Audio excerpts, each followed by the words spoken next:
My name is Elizabeth Robinson. I'm a professor of environmental economics at the Department of Geography and Environment, and I'm director of the Grantham Research Institute here at the LSE.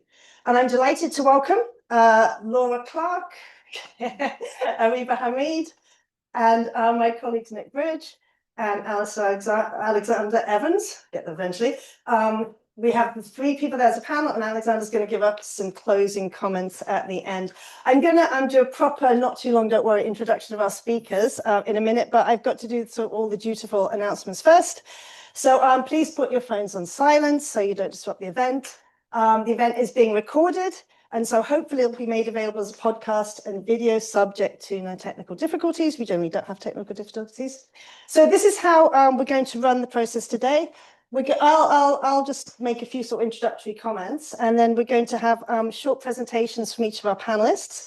Then we're going to have a short Q&A amongst us, sort of panel discussion amongst us. And then we will, as usual, open the floor and make sure there's plenty of time for you guys to ask questions.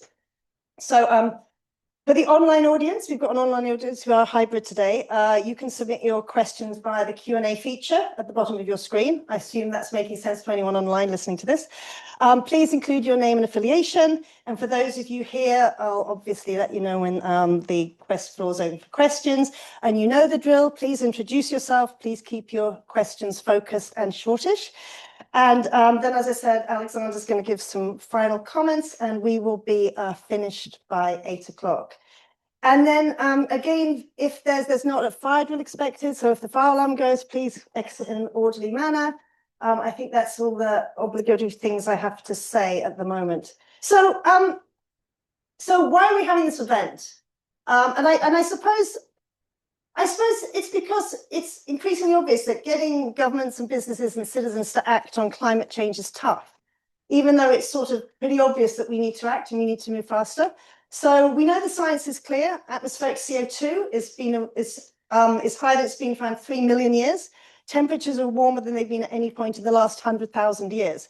So we've been having this kind of nice, for 100,000 years, we've sort of learned to adapt to rather a nice climate. I say that as a Brit raised in the UK, but you know what I mean. And governments, and so when we think about what we've got, governments have so we've got the science sorted, and we've got all the environmental policy instruments that we need. So governments have, and a lot of this work has come out of an externs work at LSE. So we've got economic policy instruments, those would be regulations, taxes, subsidies, or behavior changes. And then we have cost-effective technologies, including capabilities to generate low-cost renewable energy to drive non-combustion cars. And we have pathways mapped out as to how we can reach net zero by 2050 in a more or less equitable way. But still, we're moving in the wrong direction. So global emissions are still increasing. The 1.5 degree aspiration is sort of being breached as we speak, just about. And we're hitting multiple global tipping points. So it's like, we're not going to give up just yet, I hope. And there's a lot of effort going on all around us, in addition to all this sort of, this formal stuff and formal government stuff to help us accelerate. And so probably we're all in the room because we're sort of engaged with climate change. So we all probably know that COP30 has just ended. Of course, Greta Thunberg labeled the COP process as sort of blah, blah, blah. But there's a lot of other people who think the COP processes have had a positive impact. And especially there's been that sort of whole thinking after the Paris Agreement. And, in these 10 years, are we in a less bad situation than we would have been without the COP processes? But, we don't know what the counterfaction is. Would we have found a better way if we didn't have the COP processes? I read today, I'm just back from a couple of months in Venice, and I read today that Greta Thunberg just put green dye into the Grand Canal in Venice as a sort of protest against the sort of failure of societies to sort ourselves out with climate change. Apparently this happens every year though, but it's the first time I've noticed it in the newspapers. But I think also a lot of us have seen other climate protests. So we see artwork being unharmed by orange paint, and a sort of irony of this gesture being lost on a lot of the population, I think. We see drivers and commuters inconvenienced by Extinction Rebellion and Insulate Britain. And so we've got the COP processes, we've got direct action and protests, and then we're also seeing increasingly a sort of litigious approach and asking ourselves whether litigation might work, and asking ourselves sort of how we can align the fiduciary duty of companies to their shareholders to be aligned with not destroying the planet. And there's actually some nice work that came out of LSE from GRI that showed that fossil fuel companies that are litigated against, their share price goes down. So that's quite a positive, isn't it? That we sort of see that alignment between, you know, getting companies to do the right thing and not being sort of messed around by their shareholders. So anyway, climate change, global public bad. So mitigation options are global public good. So we've got 193 countries affected by and affecting climate change. So we know it's not going to be easy, but in 2025, we might be asking ourselves, should it really be this hard as well? And hopefully the people talking to us today are going to talk to us about how we might make these changes occur. And we'll reflect, I hope, on these different approaches, negotiations, litigation, direct action, and how effective they've been and whether they could be more effective. So it seems like a good time to ask these questions. And we've got people who've been engaged at sort of the highest levels in trying these approaches. So Nick Bridge was UK Special Representative for Climate Change for the UK. Laura Clarke runs ClientEarth, which uses legal action to enforce environmental process. And Areeba Hamid co-leads Greenpeace.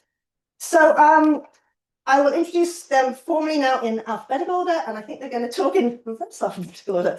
But Nick Bridges advises on political economy and systemic causes and risks of the global climate environmental crises. He's a speaker, commentator, associate fellow at Chatham House, and chair of the UK Parliamentary Knowledge Scheme's Climate, Energy and Environment Programme.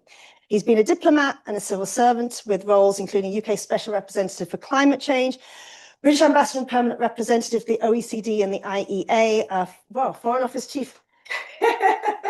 I'm going to go on because it's here on the lines.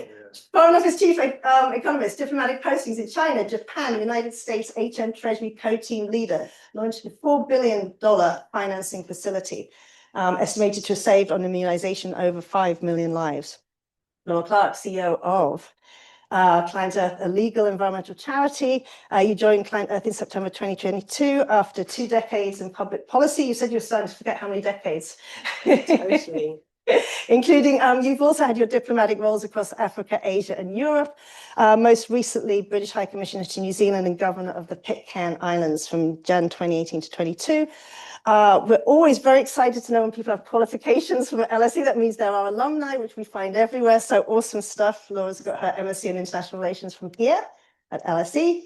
And we've got Areeba Hamid, co-exec, as I said, director of Greenpeace, has been working in senior positions at Greenpeace offices around the world, campaigning on issues like marine conservation, coal expansion in India, rainforest destruction in Indonesia, and tar sands in Canada and North America. And you joined from the Sunrise Project, where you led the global finance problem, and you're also a board member of the Joint Council for the Welfare of Immigrants. So I'm going to be quiet now for a while, and we're going to get our panelists, starting with Areeba, to talk and give us just some insights into approaches to hopefully tackling climate change. Thanks. Thank you. Thanks very much. Is this working? Yeah. Hi, everyone. Good evening. Thank you for being here, and thank you for bringing us together. You must care about climate change, given it's 6 p.m. on a rainy, drizzly, cold November evening. And also, what a light question for us to tackle this evening. Very, very soft. How do we fix climate change? And as I was thinking about answering this question, I thought, actually, in some ways, it's quite a simple question to answer. Because as Elizabeth already touched on, we're not waiting for some sort of a miracle technology or, in the times of COVID, some sort of a new vaccination to come up, which will actually provide us the solutions out of this crisis. The solutions already exist. The truth is that the cheapest way to make energy in this world right now is to point a piece of glass towards the sun, as Bill McKibben says. It's also true that climate consensus in most of the countries is still quite high. If you read the papers, you would think that there is a war on climate action, but actually public data is telling us over and over again, especially in the UK and Europe and lots of other countries, even in the US, it's actually 50-50, that people care about climate change and people want their politicians to take action on climate change.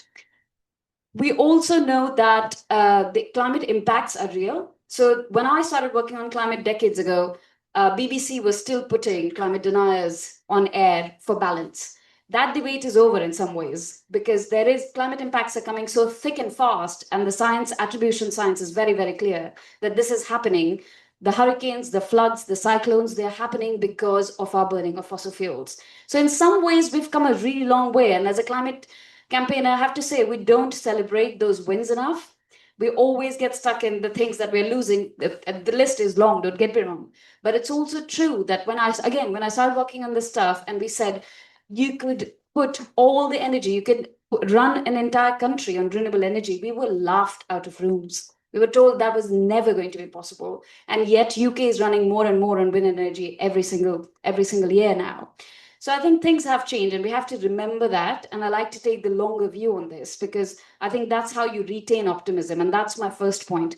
We have to believe that this can be done because we have come a really, really long way. The last coal power plant shut down in this country last year. I worked on coal in India. And again, we were told that coal and development go hand in hand. You can never break that alliance. It's well and fully broken. Fracking in this country was banned.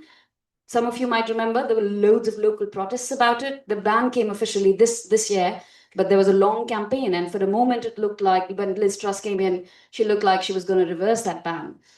But that's gone. So I think one is good to remember our wins and good to bank them. They come in few and far between, but we can build on them.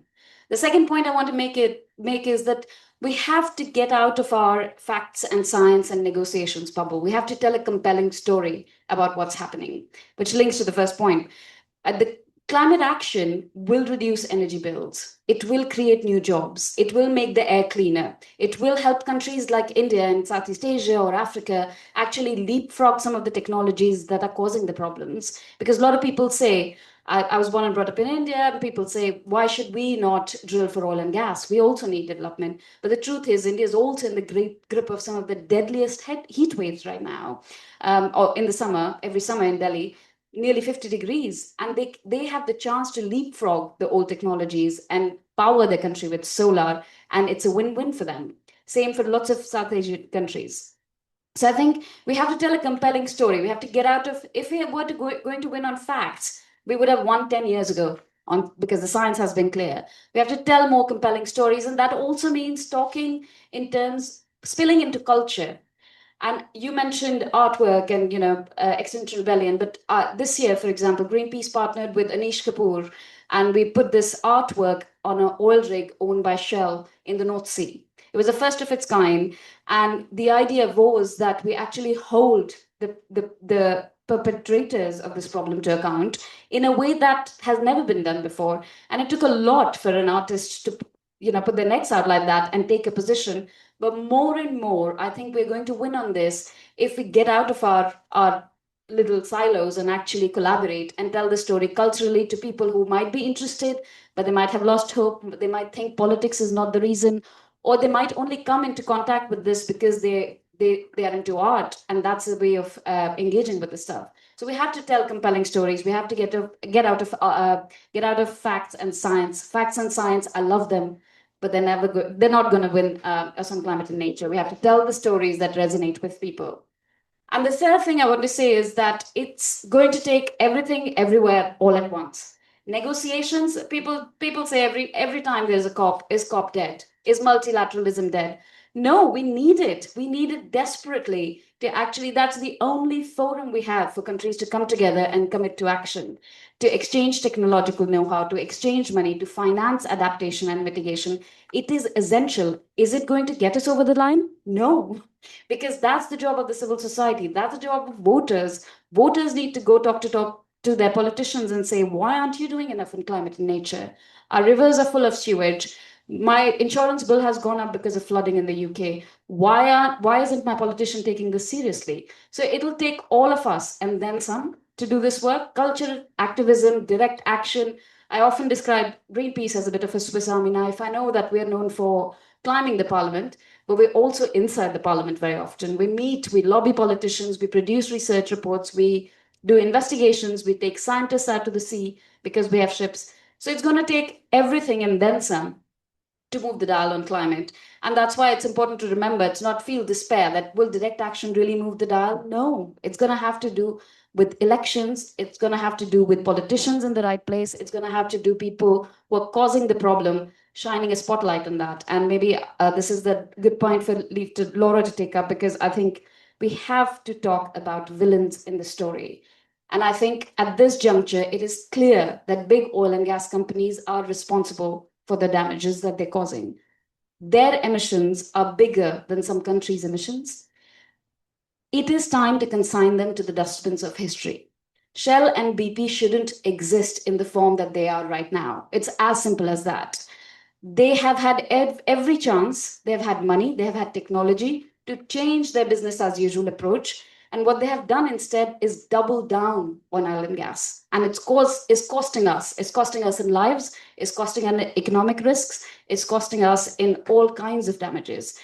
So I think the time is too late. They're not going to change course. That's quite clear. We've tried engaging with them. I used to believe 5 years ago that they can actually align their portfolios with 1.5. They can change their investments. They can divert their businesses into renewable. They're not going to do that. That's very clear. And I think this is where we need to come together and point to the villains, because this is not just happening because, it's not an act of God. It's happening because some people are sitting in rooms and making deliberate decisions. And we need to point them out and hold them to account over and over again. So that's where I land. Wonderful. Wonderful. Thank you, Areeba. And it's lovely to be here. Yes, I did a master's at the LSE. I want to say it was a decade or so ago, but when I did my maths, I saw it was 22 years ago. So go figure. Great to be part of this conversation. I really want to, echo this point that we have made progress, right? I think it's human nature when you've climbed halfway up a mountain, all you do is look how much further up you have to climb.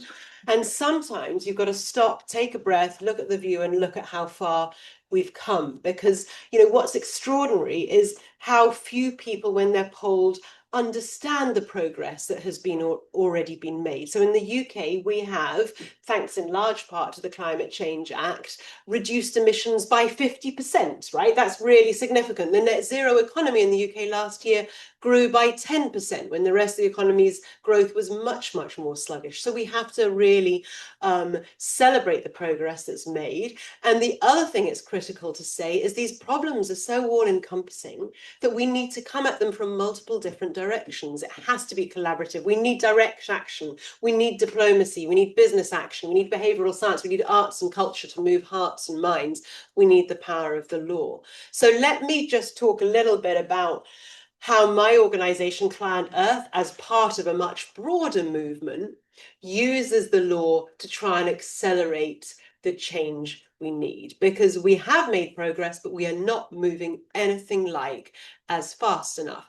And just as we all fear the negative tipping points in climate change in terms of the science, the AMOC, collapsing, or, permafrost melting and releasing methane, we fear all those climate change tipping points, but there are also positive tipping points, whether that's the widespread deployment of EVs or renewables, or sudden changes in attitudes that really shift the dial. And the law, used in the right way, can get us to those positive tipping points more quickly. It can accelerate the change we need. So how can the law do that? Well, at ClientEarth, we work across the full life cycle of the law. So we're known for litigation, but we don't just litigate, because it's also about getting the right laws in place. Because if you get the right laws in place, you change the rules of the game. I've mentioned the Climate Change Act, which enabled that decarbonisation.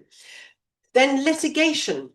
So at ClientEarth, we strengthen laws, we try and advocate for the right laws, we provide thought leadership as well on what good looks like.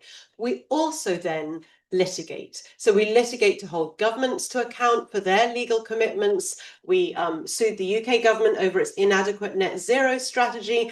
That resulted in a strengthened net zero strategy, for example. But we also litigate against corporates, because when you bring the right legal case at the right time, it shifts mindsets and behaviors. And it's one of the best tools we have to tackle the villains, right? To tackle the really big emitters, because we know that voluntary commitments don't work and engagement doesn't work. So litigation is key. It really forces compliance when the political will is lacking. It can bring down the old, support the emergence of the new systems that we need, and it makes delay and obstruction legally risky. And then the third area we work is what I call building the field, because what's important is that litigation and legal environmental activism is not a niche thing done by specialist organizations like mine, but it is becoming increasingly mainstream.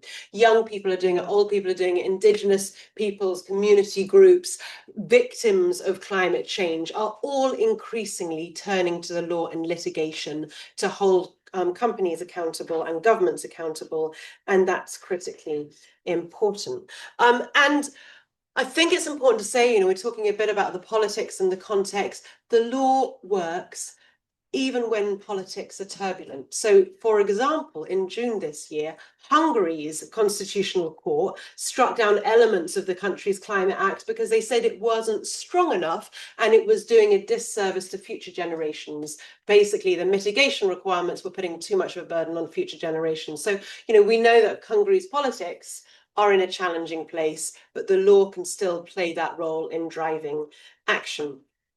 So let me just talk briefly about a couple of avenues that are particularly fruitful in terms of litigation. One is this real emergence of environmental rights as human rights. So at ClientEarth, we won an exciting case in June this year in Galicia in Spain, where we worked with community groups who had been really badly impacted in terms of their health and their whole way of life by the pollution from industrial pig and poultry farming. And we brought this case with the communities, and the court was very clear that a healthy environment is a precondition for the enjoyment of human rights. And it's cases like that that set a much wider precedent for human rights-based claims to drive more action on climate action and environmental protection. We also worked with the indigenous Torres Strait Islanders a couple of years back to take a case to the UN Human Rights Committee, essentially saying that the Australian government's inaction on climate was a violation of their human rights. And the committee agreed and ordered Australia to pay compensation and do more. So that is one really useful avenue, this idea that actually governments, we know we have established that governments have an obligation to protect the human rights of their citizens. When it's so clear that the climate crisis is a human rights crisis, that is a way of compelling greater action. Then let me talk briefly about corporate accountability, the villains, if you like, but also incentivizing the good and the leaders. So we've done a lot to tackle what we call climate obstruction, those that try and delay climate action, derail it. Lots of that is about greenwashing. So we've won a number of cases recently against Total Energies in France, against KLM, an airline, against Coca-Cola for its misleading advertising. We also lodged a complaint against BlackRock, first ever investment greenwashing case, for its false marketing of sustainable funds that were actually invested in fossil fuels. And that litigation, combined with advocacy to get the right legal frameworks in place, has meant that what was a wild west in terms of what companies could claim, net zero yogurt and the, greenest flight you'll ever be on kind of thing, that is no longer possible. So we really are shifting the dial there. Another tipping point that I think is critical is really redefining, piercing the corporate veil, really redefining the role of directors in managing the climate crisis. So ClientEarth brought a case against the board of directors of Shell a couple of years back, saying that they were personally responsible for not doing enough to manage the climate crisis. Now, the court wouldn't hear the case in full, but it sent ripples around the world, and there will be a point at which directors of companies are held personally responsible for not doing enough to manage climate risk. And that is going to be really key in terms of how our whole financial systems work. I'm conscious of time. Quickly, polluter pays litigation is scaling massively. It's not, polluters have got away scot-free with not accounting for the impact on the environment. We've got some really exciting litigation underway in the US targeting big oil companies that evade their requirements to plug oil and gas wells at the end of their life. Now, that's essentially a big fraud that they're perpetuating. So shifting that accountability will change the business model of these companies.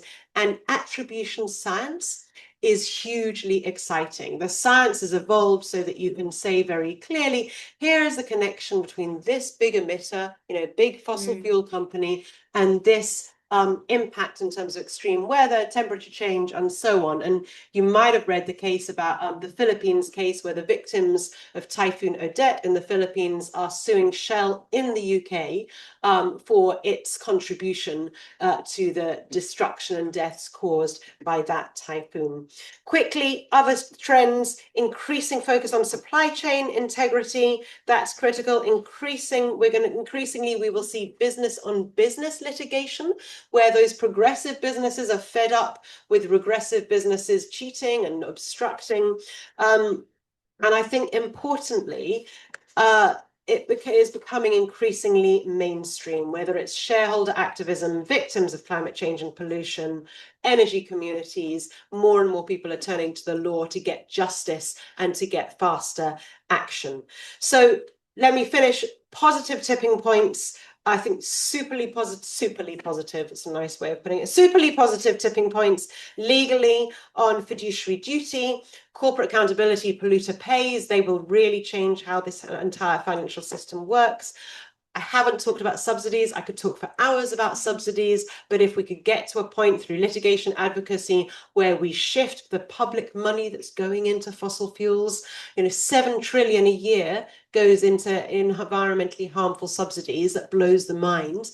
That has to be a mobilization around that. And then, of course, there are social tipping points where, and that is where law can play a part, but direct action, advocacy, everything else needs to play a part in when people rise up and they say, no more, I'm not having my taxpayer money subsidize fossil fuel companies. I'm not accepting the pollution on my land. And that's what we need to see, is that mobilization from grassroots of communities, both holding companies and governments to account, but also advocating for the solutions and using the law to support them in doing that. I'll stop there. Thanks so much. Thank you. I will build on rather than oppose any of what both of you have said. I'm sorry. I'm sorry, I can't do it. I agree just 110% with everything you've said. Don't worry, dissonance comes later. But yeah, I think I can hopefully add some maybe more, I want to say political economy points, but it's a bit broader than that. Firstly, by way of context, I was struck when I was invited to come to LSE as a visiting professor in practice. I immediately accepted, but it was only later that I looked at reminding myself of sort of the founding motto and some of the sort of Beatrice Webb and Fabian origins of this place. And I was happy to see them sort of reinforcing my initial decision, because I was going to just read out the motto. Does anyone know the motto? The test for our students, isn't it? If there's any students here, don't admit it now. Students failed. To know the causes of things for the betterment of society. So that is just, yeah, I'm in the right place. And Larry Kramer said recently in one of his speeches that ideas are the most powerful form of action, which is somewhat sort of counterintuitive in many current government systems. Don't worry about ideas. We know what we're doing. We're going to grow the economy and everything will be okay. But ideas in the longer term are the biggest, most powerful form of action. The problem I'll come on to describe is that we don't really have a longer term at the moment, the way we're going. So we have to look a bit more aggressively at that construct. The final thing about LSE that I was intrigued by was these 5 overarching priorities. I won't check whether you know them all. I've written them down, which is how I can remember them. But I'll say them because sustainable development, sustainability, political economy, government, good government, inequality, and new technology. And going back to the root causes, all of these issues, and that everything all the time, everywhere point is what gets you to the root causes of the problem. And one of the problems for the climate community, if I put it in inverted commas, that I was kind of part of, is that you're always sitting in the environmental and the climate space trying to fix it, and all the solutions are somewhere else. And COP goes on for 2 weeks a year. And the world leaders are in large part very happy for this issue to be sitting in a nice sequestered box for 2 weeks while they carry on doing other things for the other 50 weeks of the year. And we've got to think holistically about how the whole political economy, which is the cause of the crisis, can be progressed and changed. And when it doesn't change, what are the deeper causes behind that? And I'll finish with a couple of thoughts about going a bit deeper into moral philosophy, into ethics, and into some of those spaces. But I was always struck when I started in the role as special representative. One of the first people I spoke to was Al Gore. And he had this great, punchy. I don't know if any of you have been in an Al Gore speech, but it's quite something. And when he's right there, it's really, really something. Must we? Can we?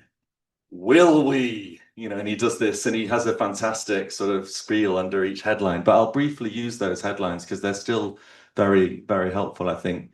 On the must we, I mean, we don't need to have the conversation about kind of where we are too much, but I will give one example, or maybe two, of things that I think are under-recognized in the discussion, definitely within government and definitely amongst leaders, government and corporate. And that's an example from the science. I spoke to one of the leading climate research modelers, or research centers, somewhere at the beginning of my role. And something really mind-blowing came up to me. I don't know if those of you remember Lytton, British Columbia, the town way north latitude, which suffered 50 degrees C of heat and then burnt down. And I'd just the day before been at this climate research center, and I just tried to get an indication of the instability point combined with the risk point.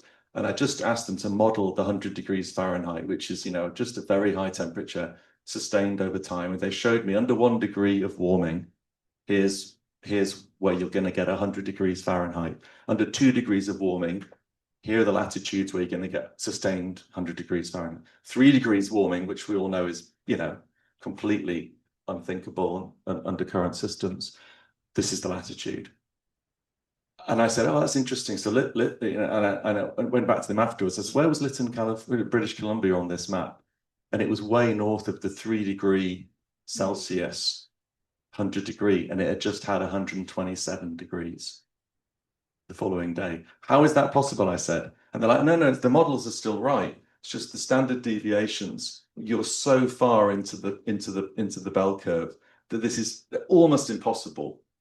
But now it's not, because above the warming that we're at, you don't know really the destabilization and the cascading and the aggregation, the compounding of risks. So you're outside the comfort zone. And that's just something that world leaders will talk till the cows come home about 1.5 or 1.8 or 2 degrees before 2050 or net zero by 2050, all essential and stuff I was very deeply involved in working on. But it doesn't begin to speak to you of risk and of insecurity and instability for the poorest and most vulnerable and those who didn't do anything to cause it, and also all those who did do something to cause it. So I just give that illustration, slightly long-winded, using most of my time, to say, really the point I'm making is we're not even beginning to understand the depth and breadth of the risk, of the destabilization, of the complexity, and of the unknowns. The second quick stat would be the weight of domesticated and human mammals on this planet as a total of mammal weight. And you've probably heard the stat, 96% of mammal life is human and pig and cow and chicken. 4% of mammal weight on this earth is wild animals. And the extent to which we've totally, completely shifted our ecosystems, our natural systems, changed our land use. And yet, I was talking to a wonderful friend of mine, a PhD ecological biologist, who was explaining how on earth have all these ecosystems basically sort of in some part held up, given this dramatic loss of species and dramatic loss of biodiversity. And yet the resilience is off the scale. But what will knock that resilience completely out is a tiny shift in the temperature with all the extremities that involves. And so I just want to dwell on this kind of instability point, not negatively, but just realistically. And I can tell you from being inside the room that the simple and inadequate and short-term mindset with which most of our leaders in government and commercial think about these issues doesn't touch on any of that. And so we have to, and we really have to think comprehensively and aggressively and ambitiously. So on the can we, I can be very brief in terms of, yes, of course we can fix it.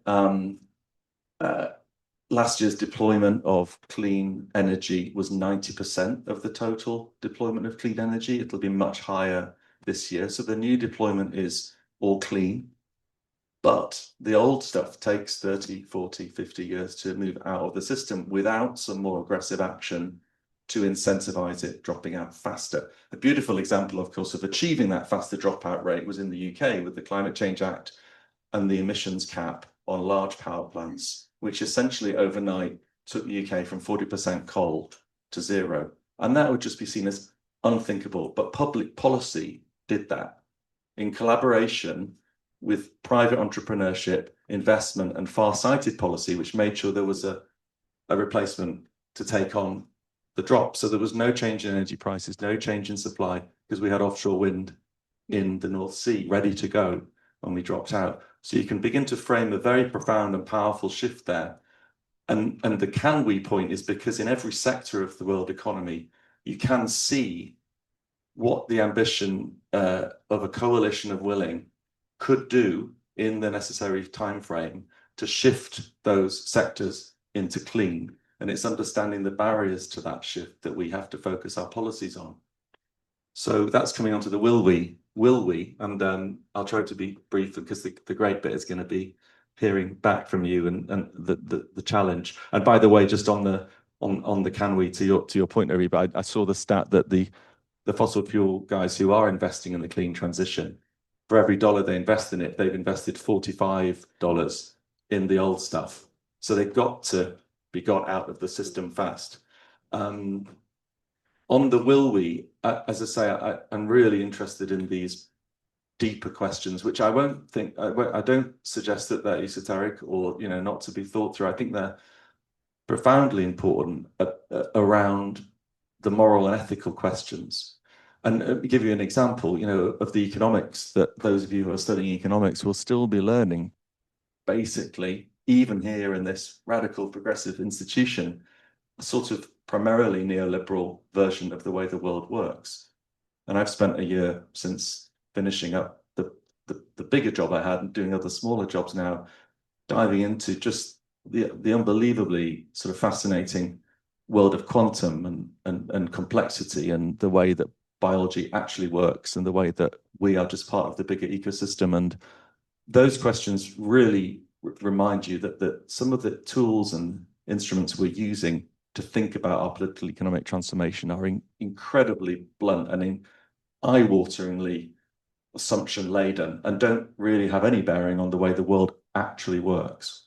So what I'm saying, I think, is on the political economy side, we've got these ways to transform our sectors, and they're very important. And we have for example, thinking about the diplomatic strategies, we know which 2 or 3 or 4 countries and companies and research centers have those answers, and smaller agreements between those groupings can then be concertinaed out into bigger agreements, and we can drive change much faster than we realize. But the change we need, the decarbonisation rate, needs to be 10 times faster than it currently is. And so you're running to catch up all the time if you operate within the current political economic structures. Now you maybe think, well, and most of my colleagues would say to me, yeah, but what is he going to change the whole economic system, the whole financial? Well, actually, it will change for us if we don't change it. The financial system is not sustainable. The economic system is not sustainable. So the biggest problem we have in the political and policy community is a lack of imagination. And you must, I think, those of you who are studying must come through to challenge every single bit of conventional wisdom, every single bit of existing structural reality. Because it has to look different in the future, and it can look different, but it does require, as Beatrice Webb would always say, hard thinking and good ideas. And it really can come from that place. Otherwise, for every good step we take to put a big corporate, on the naughty step, and it's absolutely crucial and brilliant work that ClientEarth are doing, you're still fighting, the system. So we really can look at that system. It really can change. And just for example, a final thought experiment around the way we measure our progress, because it's something we all probably think about. Growth. I have no problem with growth. Growth is what nature does. And then it sort of slows down and stops growing when it's reached a certain level of comfort, like an adult human body.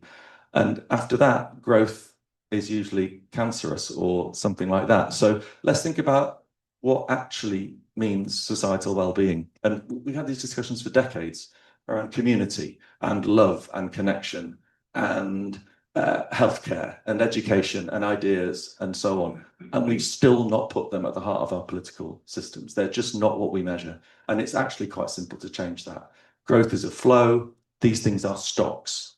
So let's look at that shift from a different way of to a different way of measuring our progress. And I think politically, that's not that big a shift at the moment, given the sort of challenges we face. And I think most people would be open to those kind of questions if they're put, as Areeba said so powerfully, in a way that they can relate to. If it's about community and it's about the well-being of their parents and the well-being of their children and good education and basic healthcare. But there's a question there about whether people have the time in their lives to step out and be part of that and so on. So we can come on in the discussion, but all sorts of ways with assemblies. I mean, we call them climate assemblies at the moment, but citizens' assemblies are a fantastic illustration of actually deepening and widening democracy, lowering inequality. Those assemblies, which are 100 anonymous randomized people selected out of a community, come up and agree, and they really are random. They agree far more radical solutions amongst themselves in 2 days than any government ever puts forward. So let's really devolve these conversations and really have these conversations. And it's about leadership and vision and imagination. And it's not there at the moment, so it's going to have to come from somewhere. Thank you. Yes, LSE and other students were looking at. So we can just applaud our.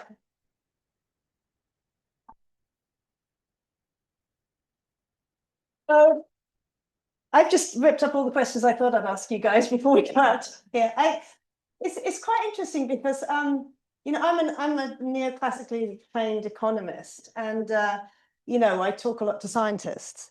And a lot of what the conversation I've heard here has been actually the interesting, we need better narratives. But actually, partly what we're saying is we need to reach out to other disciplines. They're all here at LSE, the philosophers, the behavioral scientists, the anthropologists, the people who don't necessarily, are not necessarily thought of as the core people we should be talking about. And actually, I think your point, Areeba, that, you know, there's, you know, we don't need to talk so much about the science because the science is there, we know it, and still sort of the wrong things are happening. And so, yes, it's narratives, but actually there's a lot we can learn from these other disciplines. And I heard a lot of sort of conversation about climate justice and ethics, and you know, and I am starting to hear economists think, how can we actually, yes, we're economists, but we can actually talk in terms of, you know, from an ethical perspective. What is a climate justice perspective? How do we put it into our models? How do we put it into our theories? And we should push ourselves more. But at the same time, there's one area, and I'm going to go to you briefly, Laura, on this, where it's the fact that we have amazing data that we can get the really geeky science of attribution.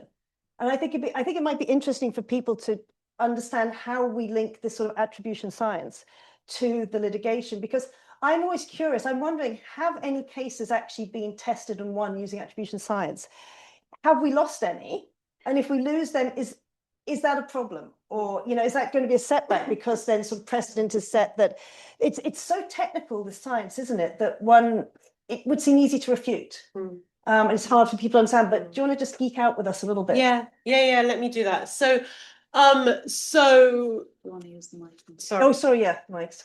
Remember the mic. Yeah, attribution science, really exciting, very, very new area, essentially, and I'm not a scientist, but essentially the science showing very, very clearly how the emissions of a big emitter can be linked in the science, in the evidence, to real world climate impacts. There has been one really interesting case, which was the case of Saul Luya, a Peruvian farmer, against the German energy company RWE. And his case against RWE was that climate change had caused the melting of a glacier near his farm. It had caused damages. And because RWE constituted a certain percentage of global emissions, they should pay that percentage of the damage done to his farm. And this was heard in a court in Germany. It was a very, very long running case.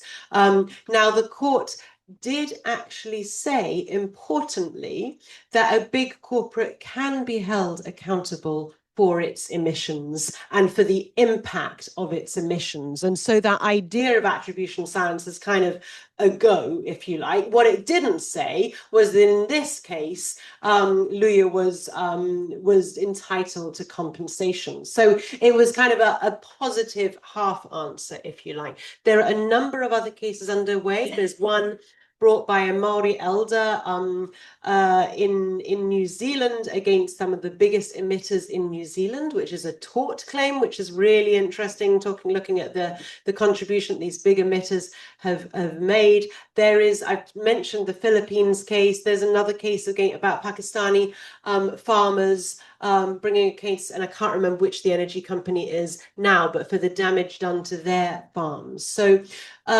as with any novel strategy for litigation, there is always a risk that you bring a case and you get the wrong answer, and then it sets precedent, and then you have to bring other cases to try and shift that along. But it is an exciting area, and I always think you can notice what the strength is of a particular legal strategy when you see how the defendants respond. And fossil fuel companies are rattled by the potential for attribution science litigation, just as they are particularly rattled, and we know this from our own experience, from this idea of piercing the corporate veil, holding directors personally accountable for what they're doing on climate. Can I just Please, yeah. add to this? It's a great point about in the North Sea, correct me, but it was where today companies haven't had to have any responsibility for where the oil and gas and those emissions go.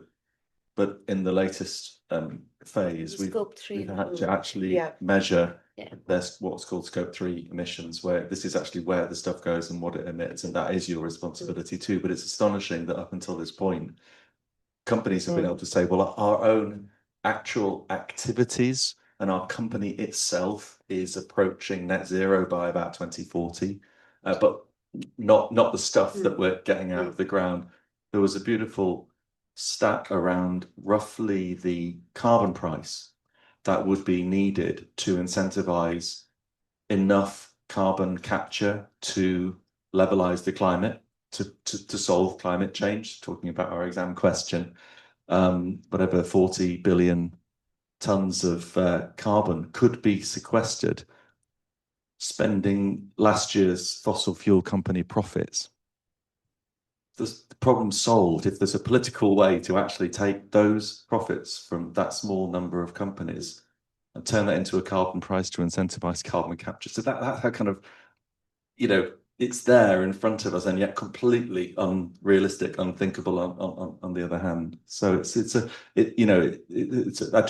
was a really interesting. It's the same number. Those profits that were the same as the cost of capturing carbon globally.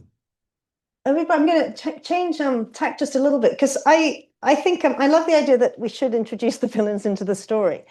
And I think the sort of narratives are important. I love the idea of Anish Kapoor up in the oil rigs, but I just wonder if my positionality as someone who likes hanging out, looking at Anish Kapoor sculptures is not really going to help things so much. But I wonder, we kind of know that climate change is harming the poor most. And we know that tackling climate change, if we don't do it right, also harms the poor. So, something sensible and progressive, like a Pigouvian tax, a tax that was put on petrol. And, in France, you up that tax to make it more representative of the externalities. And then the Gilets jaunes come out and say, well, the price of me doing business has just gone up. Even though we can say, as economists, we love to say conceptually this progressive tax that we could redistribute. So how can we tell the stories, and authentic stories that really say, look, for people low income, and like Nick said, you don't want to wake up every morning, sort of try and figure out how to do the right thing and feed your kids and get to work on time and afford the bus. Are there narratives we can tell that bring more people on board, given that there's a lot of people, whether in a high income or low income country, trying to figure out just how to cope in the next week? Yeah. I think it's worth thinking about the climate crisis as essentially a crisis of inequity. right? That's the stuff that motivates me. It's about carbon emissions. It's about nature. It's about sharing this world with, everybody who lives here. But essentially, what drives a lot of us who work in the sector is about inequity. And I think one of the things that we need to do is to make sure that we're not deepening those inequities. And what we're seeing right now with the rhetoric from the far right in this country, for example, is to link climate action to the cost of living crisis and say, if we act on climate, you'll be poorer. Now that's a lie, but I think what you're referencing is there is a little bit of a seed or something there where the Gilets jaunes happened because those taxes were actually not consulted on. They were brought in just suddenly, and they impacted some of the lower income people. And I think there are ways to mitigate that. There is ways to consult before you introduce the tax. And there is ways to then tax the ones with, this is a phrase that the Chancellor has used many times, but not really put to practice, with the broadest shoulders. And this is why making polluters pay is so important, because Shell and BP makes billions of pounds worth of profit. They need to pay for the damages that they've caused. So the campaign that we run is called Stop Drilling, Start Paying. We used to just say stop drilling, but now we've added a start paying element to it, and legal strategies are a very important part of it, because we want these companies to pay for the damages that they're causing right now and continue to cause.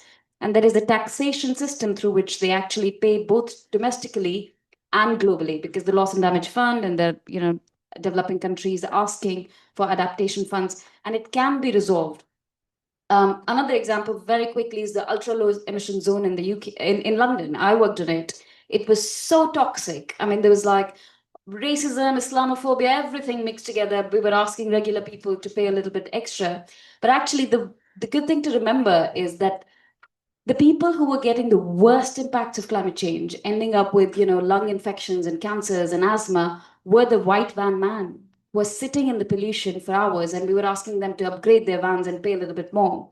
For the first time in years, the air in London is within legal limits, because ClientEarth challenged the mayor of London multiple times. And what we talked about was health benefits. We got doctors together. I set up a group called Doctors Against Diesel. And it was essentially phasing out diesel cars and asking people who were driving much more rather than taking public transport to pay. So I think there are ways of thinking about taxation that deal with the inequity. And then there are ways of talking about the benefits, which are about health. Which person would say, oh, my child is okay to go out and play in the park with polluted air? Nobody. So I think we got there, and I think we have to talk about the success of ultra low emission zone. We don't do that very often. In fact, the opposition takes it and toxifies it further. But I think there are ways of talking about it, both into equity and then the benefits. Thanks. Yeah. Yeah, just a really good example. I think sitting in the policy space has been my point about lack of imagination. If you're going to just charge the business folk, double for the second time they fly, triple for the third time they fly, quadruple for the next, they can bear that. But what you do is you give half the receipts back to the people who don't fly. You can give people a serious chunk of money every month from the proceeds of that, and still have some left over to do some good policy stuff. So there's some real lack of imagination in the sort of policy making space, because we're not getting enough of a leadership signal to be imaginative. We have to do this, find a way that will get mass support. So give people some cash, and then also do some. So that's so frustrating to sort of have that lack of imagination, I think, in the policy space on this. That's quite funny. You've almost answered the question I was going to ask you, so I'm going to pivot it slightly. I'm going to actually respond to what you said just then, because interestingly, in Canada, there was a carbon tax, and it was given back to people. So there's a carbon tax put on various carbon-intensive stuff. And then at the end of the year, every Canadian actually got a check in their hand. For any Canadians here? Yeah, did you get the check? And more than 50% of the population were better off getting the check and paying their carbon tax, but still it was unpopular. And so despite that, Mark Carney, for various reasons, the new PM, decided to get rid of it because it wasn't popular, which just seems crazy. Make it 90%. Maybe, yes. But I was going to ask you, but I'm going to then push you to have another bit of imagination. I love the progressive flying tax, I must say. I think it's a great idea. But you'd mentioned lack of imagination. You'd mentioned citizens' assemblies having great ideas. Are there some other ideas that a lot of us would say, well, it's not that hard to do. Why don't we just do it? Or do you just want to stick with the flying tax? Oh no, there's got lots of there's a million. You're like, oh, before you answer, just to prime everyone that we're going to go to questions from you guys afterwards, so get your questions ready. I'm going to cluster questions. And people online, we're going to come to you too. Where's Carolina? There you are. You're going to do those, yeah. So there will be opportunities for people online as well. So just get your questions ready, your hands ready to be raised. And now you can answer. Well, I'll make a general point, and again, maybe most useful to come from the place I've been in, which is the sort of public policy place. We're not trying to sort of whack-a-mole with every problem that comes up. We think holistically about the energy system. If we know the clean stuff is cheaper and better for all the reasons Areeba's explained, you look at the incentives in the tax code and in the regulatory system to make the shift. We gave the example of coal to wind. You need that kind of imagination and foresight and investment and in entrepreneurship, public policy collaboration in every policy space. So I could list the entire, very interestingly, one of the things I tried to do with a colleague, some of you might know now famous Pete Betts, a colleague of mine who died, was our climate negotiator for many years. And Pete and I, one thing we plotted and tried to take credit for was when we got the Climate Change Act in the UK, we then needed a sort of public policy process to deliver that act in the government and respond to the carbon budgets that have been set by the Climate Change Committee. And the key thing I felt I could do with many others was actually get every department together and say, you know, we've all got the carbon constraint. Some of us will be able to go faster, some of us will be able to go less quickly. But if we're on the same page, it's the only way we're going to get through this politically, because we've got 300 and something elements of the carbon budget delivery plan in the UK Climate Change Act.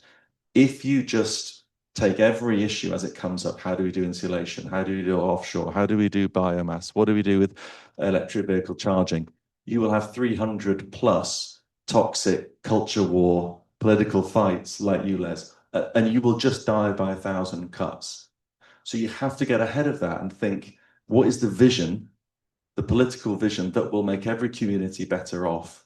What are the incentives in the tax code, in regulation, central government? If it's hard at central government, what are the local government flexibilities that you can bring in? What are the citizens' assemblies, cultural shifts that you can achieve to make that change? I can't remember the exact link, but there was a thing on LinkedIn the other day about an community energy group in Selby, near where I come from in North Yorkshire. And they were bringing basically roughly halving people's energy bills. Started with the postman in the local village, putting the solar on his roof, getting everyone else to put the solar on their roofs, collecting all the energy, using what they needed, giving the rest back to the grid. Community energy projects, they all got the returns. Just a bit of imagination, a bit of gumption, and like there's now hundreds of these community energy projects around the country. And the big guys can't compete with that because, you know, we all know who these people are. You know, they're your neighbors and they're yourself. And I said it takes time and people don't have time, but there are so many people in communities who do want to make the time to be innovative and do those things. So I'm making the general point that I think, you know, you have to have imagination in and around and at leadership level in the public and commercial spaces to hold that vision of what's necessary and generate the positive energy to make it happen. Fantastic. So questions, I'm going to be geographically diverse and ask questions from around the room. We have mics, one mic? Just one mic, okay. Any questions?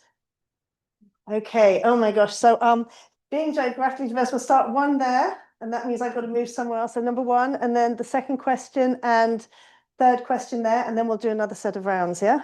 And do speak to the microphone because for the sake of people online. Do you want to pass the microphone there?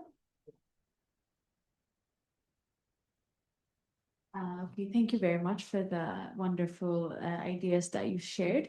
My name is Abatal. I'm a master's student in climate change and planetary health from London School of Hygiene and Tropical Medicine. My question is on the COP, the last COP that was in Belém, Brazil. The what, sorry? The COP. Oh, yeah. So do you really think COPs are being effective? The last COP had high record. I'm asking because I'm truly curious and it's something that I think about. The last COP had a record high attendance of fossil fuel and oil people, if I'm not mistaken. it was a lot of them were there. And also there were some issues of disorganization. There was even a fire that broke out, and it was a COP that set out to be the implementation COP. But it seems like all of this and the record high attendance of fossil fuel seems like it was kind of a loss for the people that were fighting for climate change.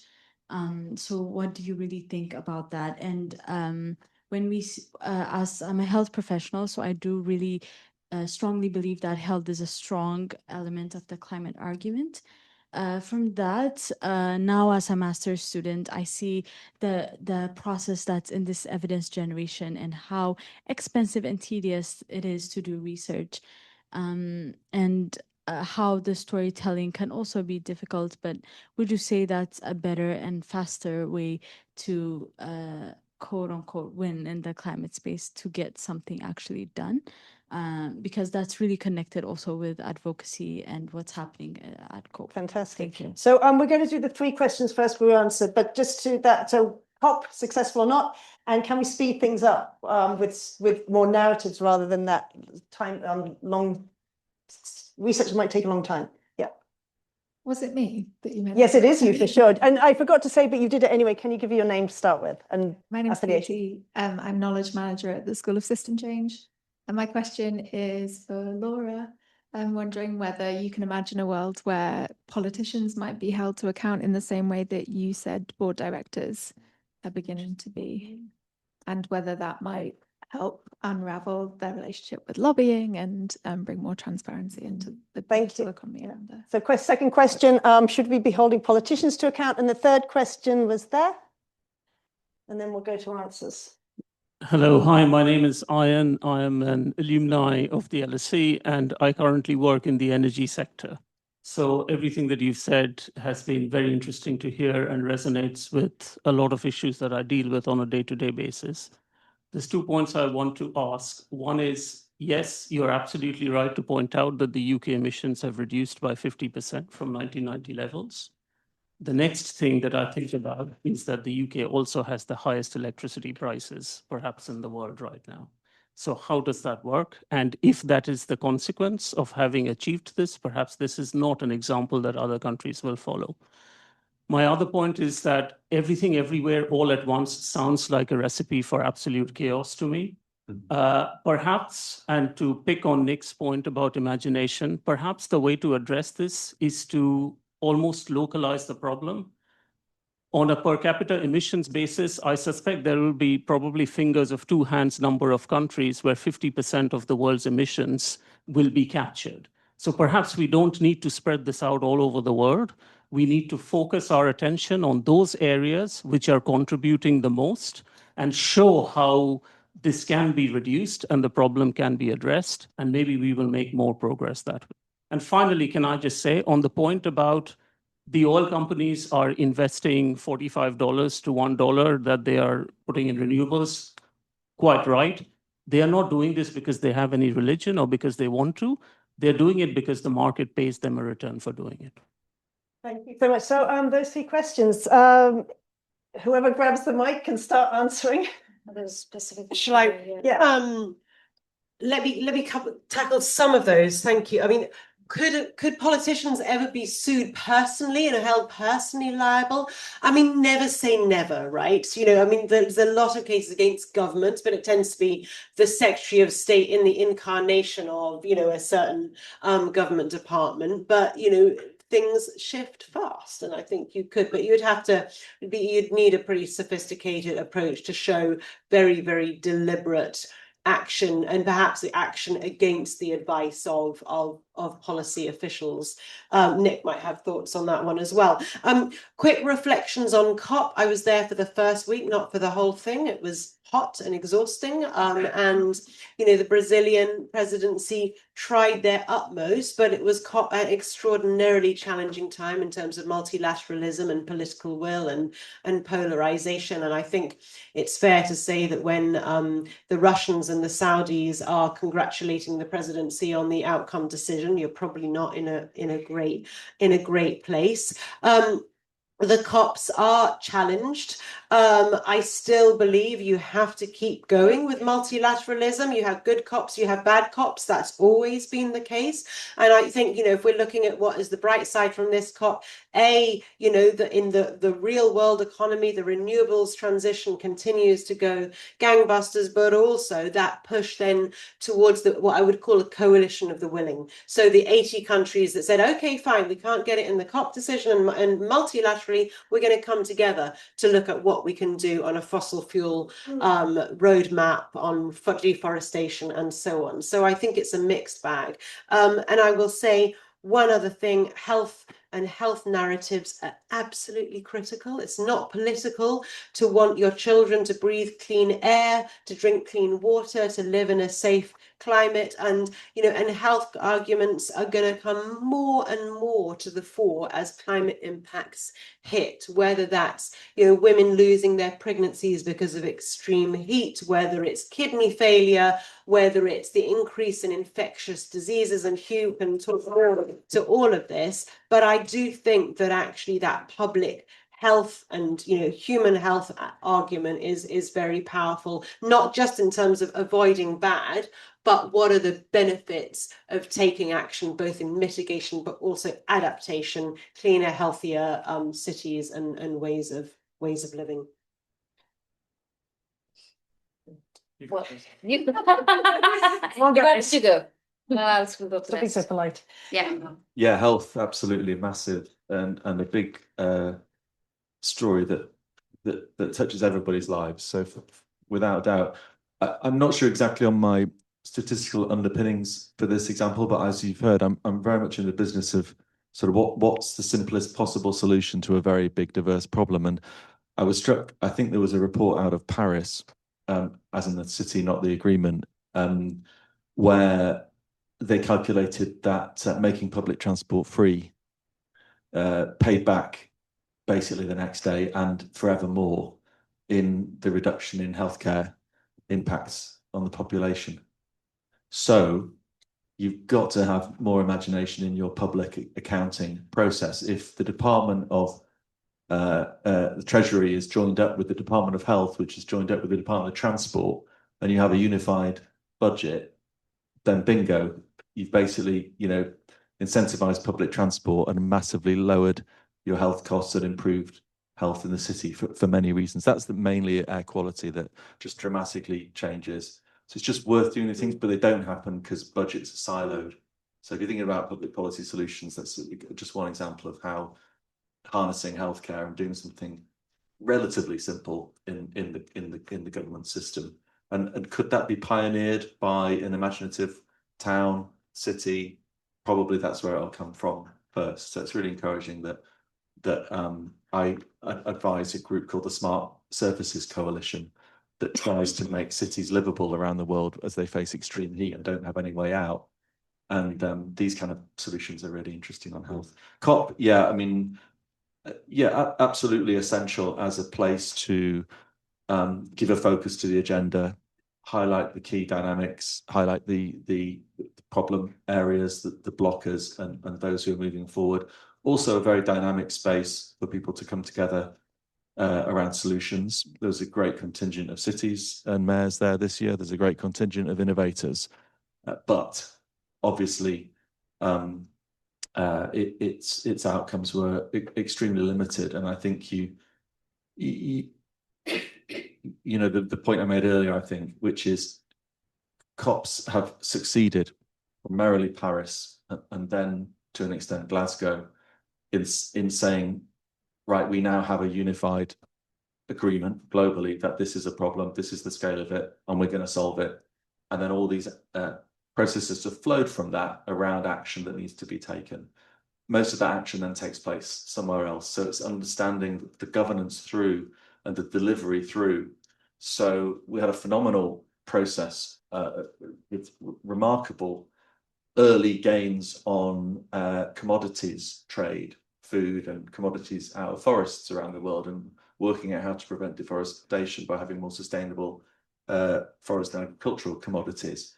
We managed this extraordinary agreement in Glasgow around the beginnings of a process of big producers and consumers, corporates and governments around the world. This is Congo, Brazil, China, EU, US, everybody agreeing basically to make this shift over time and in different levels of towards sustainable agricultural supply chains. And then there just wasn't the follow-up. There just wasn't the ambition and the staying power of governments that just sort of looked elsewhere. So that's one example where we had an amazing bit of progress and just didn't then follow through. So essential, but not enough. And it's about putting the weight then on all the other parts of our economic and political system to deliver on those agreements that we've got. The ratchet was the biggest disappointment in Brazil. We didn't have a ratchet of the emissions curve bending. We got it in Paris. We got the curve recognized, the emissions recognized the problem. Glasgow, we bent that curve down, but not enough, and we needed another bend, and we didn't get it. And the second thing was this failure to really lock in on fossil fuel transition and build on that. That was a lack of political strategy from lots of different places. It was a very hard position to get progress on, but a failure. And then quickly on energy, you'll know more than I do about the energy system, but essentially, it frustrates me like crazy to hear reform and these other people posturing about net zero being expensive and clean stuff. We're just not telling the story, how the gas price has, been wavering at 6 to 9 times more expensive than the offshore wind price. And it's the gas wholesale price that fixes the tariff that sets that sort of broadly, simplistically sets the UK's energy prices. So Ed Miliband's, brilliantly driving this clean energy transition, but until we get to closer to 100% clean, it's not coming through in bills. And that's a political challenge to show that will come through by the end of this parliamentary term. And it needs more aggressive management of the energy system to make prices reflect what most of the energy now costs, not the gas price. But we've really missed a trick. I mean, I spent years in the diplomatic system, in my own system, making the economic and environmental arguments for getting off Russian oil and gas. This insane reality of putting, 400 billion euros a year from Europe, giving it to Russia for its oil and gas, when we could have had this homegrown, cheaper, more secure, cleaner energy source with the political will in the European community. And it was only when a war came along and the security guys go, hang on a minute, we're giving Russia all this oil and gas money, we should try and cut that off. So it's incredible how 10 years of arguing that from an environmental perspective went nowhere until there was a geostrategic angle that came in. And there's a lesson there, a crucial lesson in how we tell this story. And that's why there's a lot more talk about security, because that's what resonated with political leaders. And we have to recognise that and adapt to that. We could decouple electric prices from gas wholesale price if we wanted to, right? That's a policy decision. So that could be done overnight. Yeah. A word on that. Yeah, but only if you have a mic, otherwise the hybrid people can't hear you. And very briefly, please. And I don't mean to take up more time. I think what we have to be honest about the energy point is it's not just about the cost of generation. You are absolutely right when you say that the unit cost of generation, the marginal cost of generation of renewable energy is practically zero. But that is not the cost of energy. The cost of energy is the entire system that is being used all over the country to have these lights on and for us to be able to communicate with each other. And that is a completely separate. We are paying billions of pounds today to ask wind farms to stop producing energy. Okay, yeah. So the market is completely wrong. So if Ed Miliband wants to solve it, it needs to be that entire issue rather than just saying we need more renewable energy, because that's not going to solve it. And I think he's got that. I mean, Chris Stark's work at the Mission Critical is fantastic. They know there's a certain number, I won't give you the number, it's something just below 100, I think, of critical infrastructure projects that happen in the next 2-3 years that get the grid more into that place and get the electrification done. But there's just the media and political forces of I want to give you a ignorance, question. are not helpful. And you really have to stand up to that. I'm going to do it. Do you want to say anything about these, or shall I direct the next questions to you? Very quickly, I mean, I think that gas sets energy prices. That's the truth. And the gas is volatile. The UK government paid 90 billion, took a loan of 90 billion pounds to be able to buy gas from Russia when the Ukraine war happened. We are still paying it. that is a part of the energy bills. So I think we have to understand that decoupling gas from energy bills is one step. I'm not saying it'll solve the problem, but it's a crucial step. We're still dependent on gas.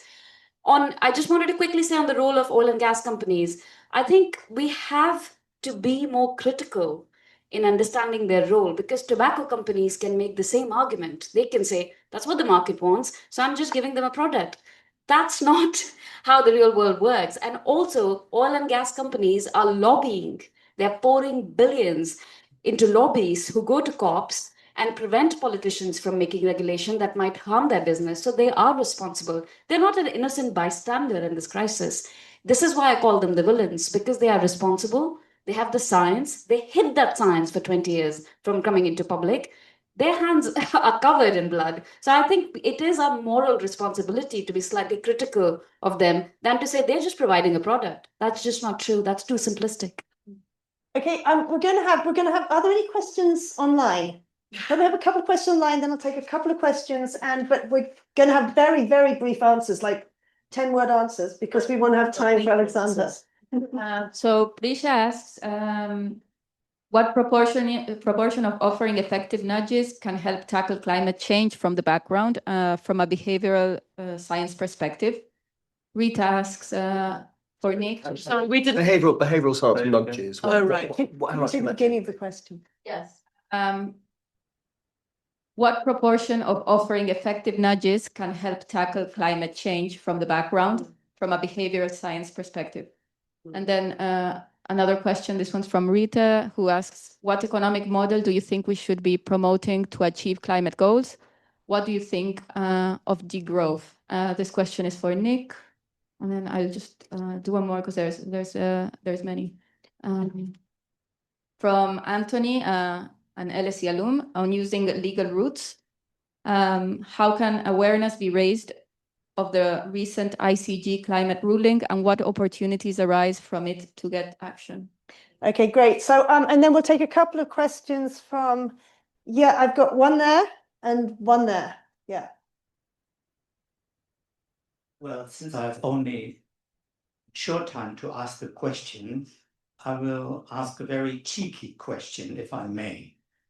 Could it be that this talk does not contribute to reaching the 1.5-degree goal because there's a severe lack of systemic problem structuring know-how in this meeting?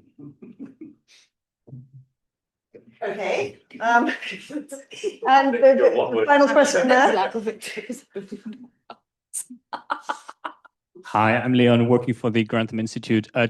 2 questions, but I'll try to keep it very brief. One question. One question. All right. I just want to have your take on the role of nuclear energy in the energy transition. I think it's often posed as a very low carbon, very, very positive thing, but I'm personally quite uncomfortable with the idea that we haven't solved long-term radioactive waste and trading off carbon emission versus long-term environmental damage. Great. So we're going to finish at 5:02, so Alexander has time for closing comments. I can do like 30 seconds. I'll just do the ICJ advisory opinion. Hugely significant. The highest court in the world issued a decision in July, essentially setting out the obligations of states to tackle climate change, including the obligations on states to regulate the conduct of businesses. And it said, importantly, it said that for a state to provide licenses for fossil fuel or to subsidize fossil fuels could constitute an internationally wrongful act. There's a lot more to it. I think it's important to say, of course, there's no enforcement mechanism for an ICJ advisory opinion. It is an advisory opinion, but it is a hugely useful tool for prosecutors around the world, for judges to have on their desks, and it will really nudge, perhaps it comes back to that nudge question, it will really help as, more and more people again try and use the law to drive governments and corporates to take more action. Thank you for answering 2 questions in 30 seconds. Areeba, you want to talk about? Well, there was a question for Nick. I was looking on nuclear. I knew this was going to come up. What was that? It is complicated, right? Because I think we've been told that they're clean, they're carbon free, but Sizewell C has been in the making for what, 30 years now? They've spent billions of pounds of the of taxpayers' money, and it's still not ready. And I think we're at a point now where we want to build fast to bring the bills down. We need to build the cheapest because people are already feeling the cost of living crisis. They are not going to spend more. So I think for every energy proposition, we need to ask the question, is it cheap? Is it quick? When is it going to start giving us energy? And I think nuclear fails in all those tests. And then there are like safety questions, which are controversial. A lot of people agree, a lot of people disagree. But even if we put that aside, we need to build fast, reliable energy quickly. And that, I don't think nuclear is doing that. Even SMRs are not going to do that. They're yet to prove themselves. Yeah, I agree on nuclear. I think expensive and slow and always over cost. And already compared to alternatives expensive when alternatives are dropping radically. So yeah, it certainly seems that we don't need it in the mix, but it plays a part in some mixes. I also agree on the dirty point that gets glossed over far too quickly. Degrowth. I tried to phrase it very carefully before around my sense of it is to be rather agnostic on the whole question of growth. I just don't think it's the goal. It's a really simplistic goal. Well, we grow and then we get revenue and then we can fund our public services. The externalities of that in our environment and everything are not externalities. They are the main thing. So we're just sort of puncturing holes in the boat in order to sort of keep floating down the river and pretending they're not connected. So it's rather just saying that we should have goals that actually resonate with people and that actually link to people's living standards, well-being, happiness, connectivity, and so on. And if growth comes out of that, then fine. And it will come out strongly in very poor places and still should, because they have to grow. But in the wealthy industrialized world, that wouldn't really be a particular outcome I was interested in. I'd be measuring it differently through stocks and not flows. Are we being, did you say, are we just not understanding of the systemic risk was the word? Problem. The systemic problem. Don't. Well, I mean, I'll ask you, do you think we have been? It's completely lacking, is mine. In this discussion, yeah. It's lacking, and that's why we don't move forward. It's lacking. Yeah, and we're not even in charge, so yeah. I want to be. I mean, I don't even know what it is, so no wonder it is. No, I take it. No, please. Yeah. Well, can someone give you a mic? Well, you can briefly say in 15 seconds, and then we're going to Alexander. I think you were saying we need different perspectives, etc., etc. My perspective is, okay, we need these systemic problem structuring methods. We are failing because we don't have them. The first thing is problem situation analysis. One fact is that our civil climate organizations haven't reached the 1.5 goal. Despite 20 years of civil society action, we are missing the 1.5 goal. What the reason is? Okay, anyway. So we do have to move on. Yeah.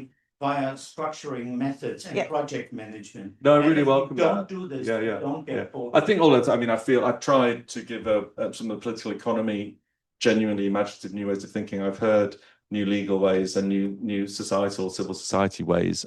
So it's a bit more complicated than just saying they haven't achieved it, so it's not working. I think we've tried to draw on that complexity. So I take the challenge. So I'm going to give the final 5 minutes to Alexander. I would love to carry on this conversation, but. So huge thanks. I'm conscious there's a range of people who haven't got a chance, either online or in the room, to ask questions. And you're probably wondering, what's the dude at the edge in a suit about to say? What does he know about climate? The answer is I don't know very much about climate, which is why I haven't been on the panel. But I'm very grateful to the panel for what they said. I just want to kind of pause and reflect on a couple of things we've heard. And the first, I think, I hope is really true to LSE's foundation. You know, LSE is about knowing the cause of things. And there's something there about respecting evidence. And even back to the Club of Rome in the 1970s. Do you remember we were going to run out of food? The world was going to collapse. And the Club of Rome got lots of things wrong.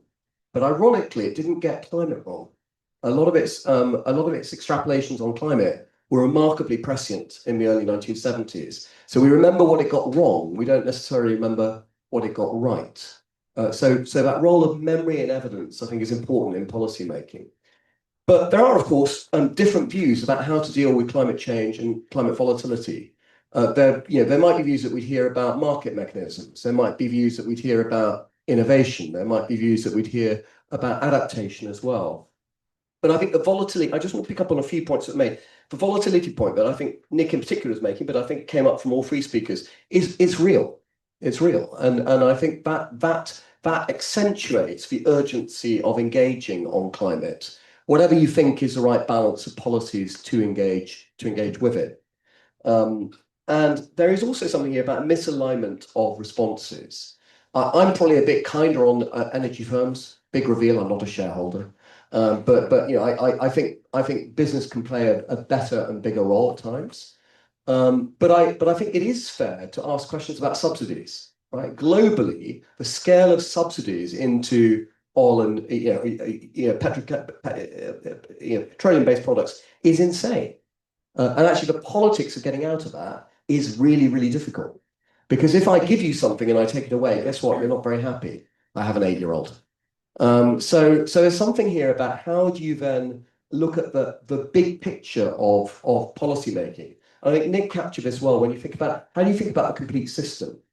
And that leads across, I think, to these issues about health. And Areeba, you're talking about the importance of health and storytelling. My older daughter was born in New Delhi. New Delhi is a lovely city. I love India to bits. I've lived there 3 times. It's also very, very polluted. And if you are a young child growing up in Delhi today, the health effects of that, unless you can invest in lots of expensive air purification technology, are really significant. So I think there is something here about we need to kind of widen the debate. What is the debate here about health? How do we then think at a macro level about policy responses that integrate these different elements by way of response? There's also something here about holding people to account. And I think, Laura, a lot of the work that ClientEarth does around this it's doing just that. If you say you're going to do something, do it. And if you don't do it, you should be held to account for it. That doesn't seem like an unreasonable proposition. I think where some of the debate about lawfare becomes more contentious is to what extent is the case law running ahead of parliamentary sovereignty or what states might have agreed as policy making. And we perhaps didn't get into some of that. But there's also the link to polarization here. And I just worry slightly that we are living in a 48-48 world, right? We're living in a world where increasingly climate is seen as a positional political issue between left and right, between populists and centrists, et cetera, et cetera. And as somebody who lives at least part of my year in a northern Michigan town where it literally is 48% in terms of the voting power, how do we make sure that what we're not having is a nice conversation with one side of the fence versus another? And that does lead into questions about the growth agenda and the degrowth question that came in online. And Nick, your point about kind of maturity and we don't necessarily grow forever, or we start to worry if we do find growth. Well, what is that on my leg? So there's a sense here of how do we think about, how do we also recognise that right now, across OECD countries, economic growth is back as a big issue. We are 2 days away from a UK budget, in which that is probably going to be one of the central issues that people raise, and intergenerational inequality, et cetera, et cetera. So those are ingredients in the mix. But I thought I'd want to finish on some of the positives here. Full disclosure, I don't agree with direct action very much, but I would agree with Areeba that I think it can draw attention to issues in a way that actually sometimes traditional policy does not. I'm probably more considered about where you go with sort of legal action, but I think it's right for governments to be held to account, and it's right for businesses to be held to account. But when we finish on positives, it's late November, it's gloomy, we're in London, it's easy to get a bit pessimistic. The good news is spring is coming. Remember, forget winter is coming. Spring is coming. And summer is eventually coming too. And I think there is something in the mix here around cities, which came up, tech innovation, but also the real villains, who I think are also ourselves. And it comes back to the behavioral science question that was asked online to Carolina, is how do we individually take responsibility for the patterns of consumption, the patterns of life that we have, and think creatively about what would be democratically supported policymaking to address what is a climate problem. But my huge thanks to the panel, and Elizabeth, thanks to you for sharing it. Well, can we just give a big round of applause to everybody? We're almost at the time. Thank you for those online sticking with us, and have a great rest of the evening. Thank you.